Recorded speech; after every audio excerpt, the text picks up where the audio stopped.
उपोषण केलं शेळो बसून. 13 दिवशी पंचग्रंथ कोरडे आले. तुम्ही गावात गेला तिथं पाहायला मिळतील. तिथे पांडुरंगाची स्वयंभू मूर्त आहे. पंढरपुरहून देव या ठिकाणी आले. तुकाराम महाराजांचे पूर्वज होते विश्वंभर बुवा, त्यांची वाडी होती पंढरीची.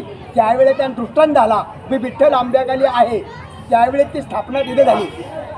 आपण जर या ठिकाणी आलो आपल्याला देहू आणि पंढरी दोन्ही क्षेत्रे ते घडले जातात.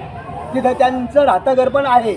ज्या ठिकाणी महाराजांनी अभंग लिहिले एकांतवासी तो भंडारा डोंगर इथून 3 मैलावरती आहे. हे तुकाराम महाराजांचं वैकुंठ स्थान. तिथून वैकुंठाला गेले आणि 3 वेळा परत आले. एक संताजी जगनाडे तिली समाजातले त्यांच्याकरता तुकाराम महाराजांची मुलगी भागीरथबाई तिच्याकरता आणि संत निळोबा राया त्यांच्याकरता. संताजी दगडांकरता कसे आले ते महाराजांचा उजवा हात होता. त्यांनी महाराजाकडून वचन घेतलं म्हणले महाराज मी जर मेलो तर माझ्या देहाला तुम्ही मूठ माती द्या. तुम्ही जर अगोदर गेले तुमची मी सेवा करील. तुकाराम महाराज अगोदर जातात. मागावून ते वाढले गेले. इथनं सुदुंबर गाव आहे 5 ते 6 मैल. त्या गावकऱ्यांनी खड्डा वगैरे खणला. देह गाडायचा प्रयत्न केला. देह काय गाडला जात नाही. ते आपोआप येऊ लागला. ज्यावेळी तुकाराम महाराज वैकुंठावरनं आले महाराजांनी माती टाकली त्यावेळेस ते देह गाडला गेला. तुकाराम महाराजांची मुलगी तुकाराम महाराज वैकुंठ जाता वेळेस भागीरथबाई सासरी होती. नांदायला गेलती. भागीरथबाईने इंद्रणीच्या कडेने वडिलांचा धावा केला. बाबा गेले कोण्या गावा भागीरथी करी धावा. उडी डोहात टाकली. मच्छने मच्छवर जल्ली. पांडुरंगाने मच्छ होता धारण धरला त्याला ते तारलं गेलो. आणि संत निळोबा राया ते आहे तर पारनेर तालुका नगर जिल्हा पिंपळनेर त्यांचं गाव आहे.